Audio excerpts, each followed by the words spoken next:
So welcome again plus two class. आज हम देखते हैं कि किस तरह उस समय के जो मुख्य न्यायाधीश वेंकटचलैया और न्यायमूर्ति J.N. रे जो कि सर्वोच्च न्यायालय के न्यायाधीश जस्टिस थे, उन्होंने अपने वर्डिक्ट या उन्होंने अपने भाषा में इसको क्या कहा देखिए ज़रा। कहता है, इन कार्रवाइयों से उन विनाशकारी घटनाओं की गूंज सुनाई देती है जिनकी परिणति 6 दिसंबर 1992 के दिन अयोध्या स्थित राम जन्म भूमि बाबरी मस्जिद के विवादित ढांचे के ध्वंस में हुई। यानी कि 6 दिसंबर 1992 के दिन जो था, बार बार ये आपको बता रहा हूँ कि 6 दिसंबर 1992 के दिन अयोध्या स्थित राम जन्म भूमि बाबरी मस्जिद के विवादित ढांचे में हुई थी।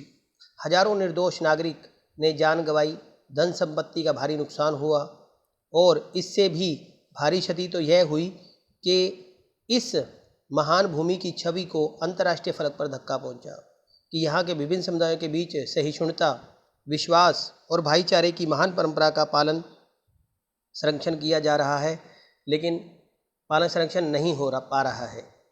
यह दुख की बात है कि एक राजनीतिक दल के नेता और मुख्यमंत्री को अदालत की अवमानना के अभियोग का सामना करना पड़ रहा है, लेकिन ऐसा कानून की महिमा को बनाए रखने के लिए किया गया है।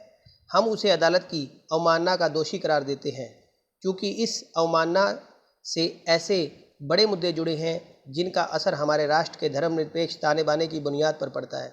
इसलिए हम उसे एक दिन की प्रतीकात्मक कारावास का दंड भी देते हैं। कहने का मतलब है कि यहाँ उस समय के मुख्यमंत्री को जो था वो एक दिन का कारावास का दंड जो था वो भी दिया गया था कोर्ट के कहने के ऊपर, क्योंकि वो उनसे उस समय जो बाबरी मस्जिद की सुरक्षा का जिम्मा जो लिया गया था उसे वो पूरा नहीं कर पाए।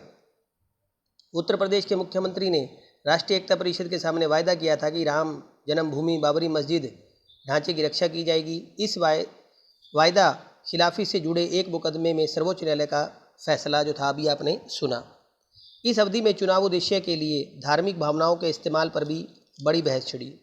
भारत की लोकतांत्रिक राजनीति इस वायदे पर आधारित है कि सभी धार्मिक समुदाय किसी भी पार्टी में शामिल होने के लिए स्वतंत्र है, लेकिन कोई भी राजनीतिक दल धार्मिक समुदाय पर आधारित दल नहीं होगा। यानी कहने का मतलब है भी कोई भी दल जो है वो धर्म के हिसाब पे नहीं होगा।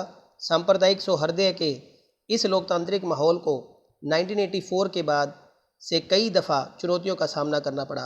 हम 8वें अध्याय में पढ़ चुके हैं कि ऐसा 1984 के सिख विरोधी दंगों में भी हुआ। ठीक इसी तरह 2002 के फरवरी मार्च में गुजरात के मुसलमानों के विरुद्ध हिंसा भड़की।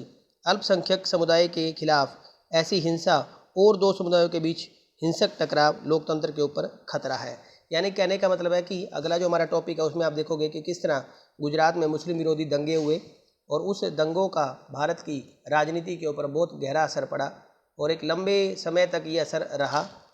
सो इससे देश के लोकतंत्र को भी खतरा होता है। तो अगले टॉपिक में हम देखते हैं गुजरात के दंगे।